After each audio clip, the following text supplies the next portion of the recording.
Olá, amigos! Olha, nós aqui de novo no nosso canal, que tem o nome de Fala Que Você Se Cura, um canal de espiritualidade, onde nós trazemos vários assuntos em torno da própria espiritualidade, porque somos espíritos, né? Somos seres espirituais.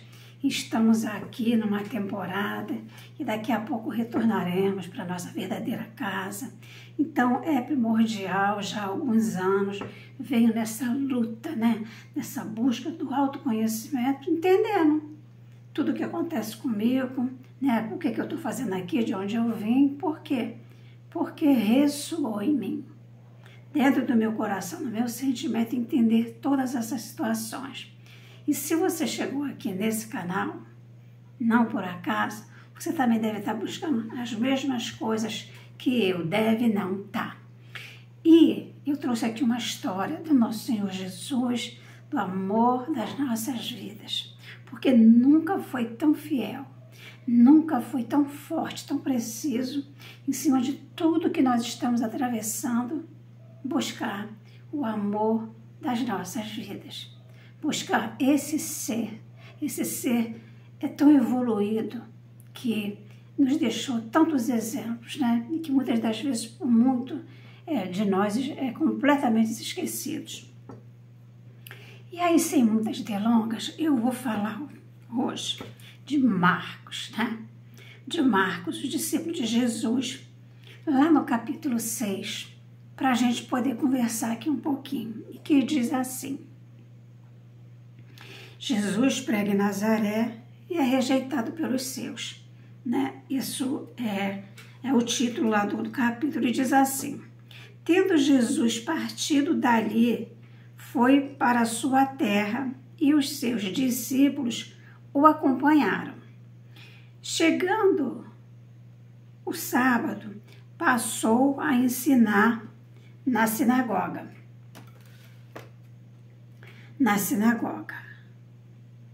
Deixa eu ver aqui que eu me perdi.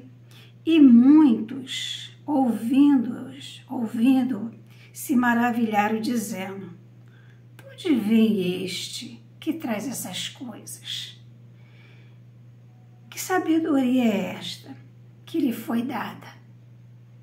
Porque ele era impressionante, né? Só ele mesmo. E como se fazem tais maravilhas por suas mãos? Imagina, se hoje a gente já não entende muita coisa, imagine naquela época do nosso Senhor Jesus. Não é este o carpinteiro, filho de Maria, irmão de Tiago, José, Judas e Simão? E não vivem aqui entre nós, seus irmãos? E escandalizavam-se nele. Jesus, porém, lhes disse: não há profeta sem honra, senão na sua terra, entre os seus parentes e na sua casa. Não pôde fazer ali nenhum milagre, senão curar uns poucos enfermos, impondo-lhe as mãos. Admirou-se da incredulidade deles. Contudo, percorria as aldeias circunvizinhas a ensinar. E aí, esse ponto aqui, admirou-se da incredulidade dele, já que a gente vai falar um pouquinho. Há muito tempo eu conheci uma pessoa e ela disse assim: a minha família não acredita em mim. Eu dei umas vaciladas feias lá atrás, bem grande, e até hoje eles não acreditam em mim. Eu mudei, e ele mudou sim. Essa pessoa mudou sim. Já tinha mudado bastante. Acontece que as mudanças, elas não são tão fáceis assim. E por que a gente fala muito da questão espiritual? Nós não somos só esse corpo físico. Nós temos um espírito e com esse espírito muitas memórias.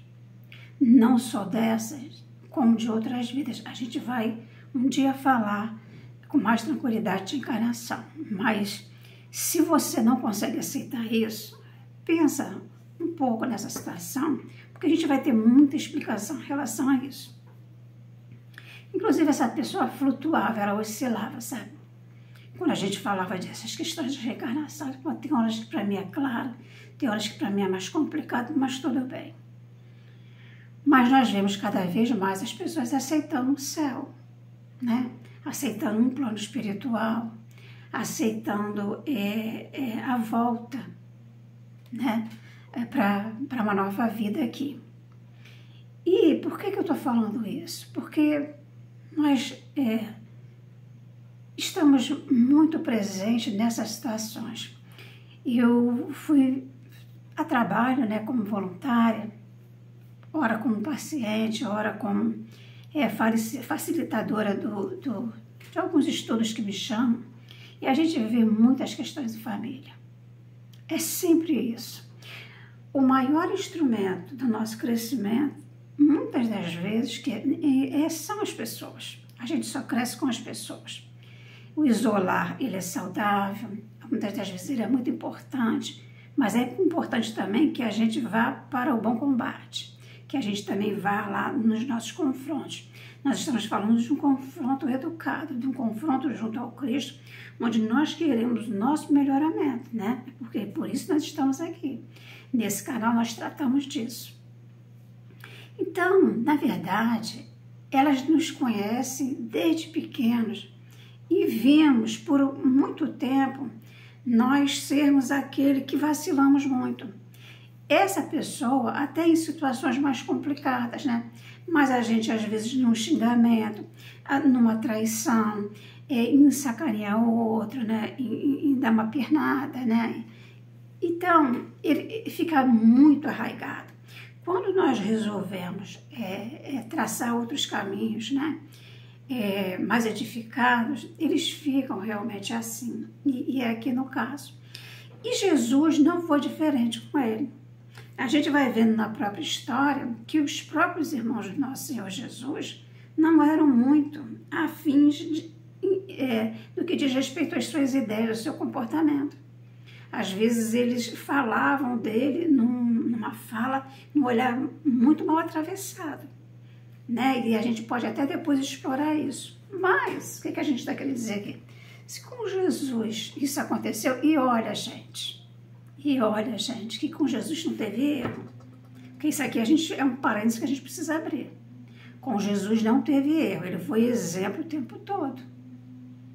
Mas ele era pacífico, mas não passivo, não omisso. Ele se colocava, ele se posicionava ali o tempo todo e passou o que passou. Então, por que senti também de trazer isso? Quando nós vamos para a nossa mudança, para a nossa ascensão espiritual, nós vamos lidando com essas situações, com essas pessoas, com esse comportamento e que nos traz sim angústia. Porque muitas das vezes a gente já provou tanto da nossa mudança e também não é só uma coisa relacionada a desacreditar em nós, mas é um incômodo mesmo. Porque eu ainda faço isso, porque eu ainda faço aquilo errado, que não sei o que, e você está buscando outro caminho, aquilo está me incomodando. Isso é perfeitamente natural. Cada vez que eu estudo, cada vez que eu vou buscar a entender todas essas situações, eu às vezes percebo claramente que você se solidificar nas bases do Cristo, você buscar a sua edificação, a sua ascensão espiritual, no seu comportamento, né, mais junto ao Cristo, você, às vezes, muitas das vezes, é excluído de situações. Eu já passei por isso. As pessoas vão te excluir, mas muita gente já me contou essa história. Muita gente quer ver nas festas de natais como nós temos esses depoimentos nas terapias que trabalhamos. As pessoas falam isso pra gente, né? Uma vez uma pessoa me falou: não vamos chamar ela não, essa pessoa, porque a gente quer tomar aqui a nossa cerveja e ela não bebe mais, chata pra caramba, né? Em vez de nós darmos força, porque o álcool, ele traz um prejudicial enorme no nosso cérebro, no nosso corpo. É só você ir lá no Google, entendeu? E averiguar. Se você for estudar em situações mais profundas, nossa, né? É mais complicado ainda. E o que acontece também, né? geralmente, muita bebida, sempre tem, se não uma desgraça maior, mais suas confusões, porque eu também experienciei isso, eu posso falar porque eu experienciei. Chegou uma hora que eu falei, não tenho mais ganho aqui, não estou vendo mais nada aqui, não aprendo mais nada aqui, essa história não muda, e também passei por essa situação. Então, a gente precisa se decidir, a gente precisa realmente se fortalecer e ser determinado, acionar uma das maiores potências da alma, que é a vontade. Não, eu não quero mais, porque o que nós vemos? Às vezes você encontra a pessoa meses anos depois, ela está na mesma situação. Não é, gente, não tem varinha mágica, não tem transformação absurda. Mas quando você começa a caminhar, que você quer acertar, porque o que está acontecendo com o mundo? Farinha pouca, meu pirão primeiro. A gente só está falando lá dos dirigentes das nações que estão lá nas guerras, a gente adora falar mal do político, mas será que a gente realmente está se olhando? Será que a gente realmente está sendo correto, a gente está sendo justo? A gente está levando a nossa vida com honestidade, nas nossas contas, nos nossos depósitos, nos impostos de renda, no mercado, se eu não fico com troco?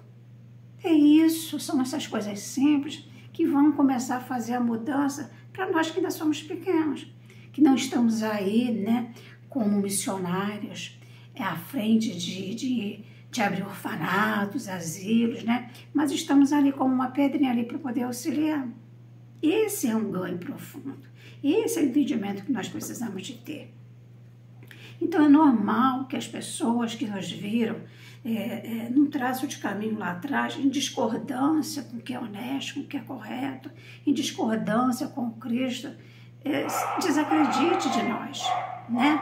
Mas com o tempo, com as nossas mudanças, e também se for não nesse momento dessa vida, das pessoas não acreditarem, não nos derem esse crédito que estamos ali o tempo todo lutando, não é problema, porque eu posso pensar e dizer assim, olha, eu não sou marionete, não estou aqui para estar feliz ou tristezinho com a sua opinião, com o que você acha, com o que você pensa. Eu tenho que me preocupar, eu tenho que dar satisfação dos meus atos somente ao nosso Senhor Jesus. É importante nós estabelecermos laços de afetos respeitáveis com os nossos irmãos, com a nossa família, com os nossos amigos. Mas se eles não desejam, é com eles que posso eu fazer, se não seguir a minha vida. Então é isso que nós queremos falar disso. Se o nosso Senhor Jesus... Ele o fez, ele passou por tudo isso, mas o que ele dizia aqui para a gente poder fechar? Ele dizia assim, então Deus criou o homem à sua imagem, e a imagem de Deus ele o criou. Isso está lá em Gênesis, no capítulo 1, versículo 27. E diz assim, tende em vós o mesmo sentimento que houve também em Cristo Jesus, o qual, tendo plenamente a natureza de Deus, não viu com abuso ser igual a Deus. Está lá em Filipenses, no capítulo 2, nos versículos 5 e 6. Somos filhos de Deus. Jesus é o amor da nossa vida, é o nosso irmãozinho querido. É aquele que veio ser o nosso guia, o nosso modelo, o nosso exemplo. Para quê? Para nós trilharmos, como você está aqui, como eu, né? No meu canal, aqui fazendo a minha parte da solução.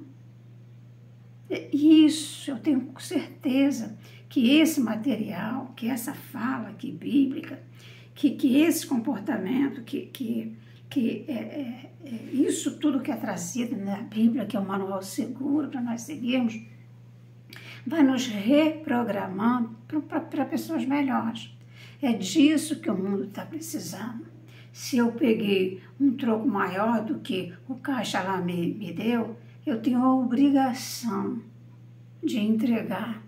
Não é porque eu sou bonitinha, que eu sou correta, não. É minha obrigação de entregar, de não prejudicar a funcionária, de não prejudicar o dono do estabelecimento, porque Deus sabe lá o sacrifício dele é muito trabalho você ter um comércio, né? E eu simplesmente ficar. Então, quando eu começo a buscar os melhores comportamentos, eu vou mudando. A ciência já vem trazendo para a gente ao meu derredor. E é assim que o mundo vai ser resolvido. Então, é legítimo eu dizer, eu sou filha de Deus. Tudo que está em Deus está em mim. Numa proporção menor, mas eu estou aqui na minha labuta em busca desse Deus, desse meu Pai, de Jesus e para um mundo melhor. E quando eu vou estando junto a esse comportamento, quando eu estou em comunhão com toda essa situação, com essa conexão com Deus, com seus ensinos, eu vou me asserenando. Eu percebo claramente, né, a paz chegando. Os conflitos, os desafios não vão parar, porque é normal no nosso planeta. Mas que eu vim me fortalecendo, e à medida que eu vou me melhorando, é fato, eu vou ganhando uma proteção do alto.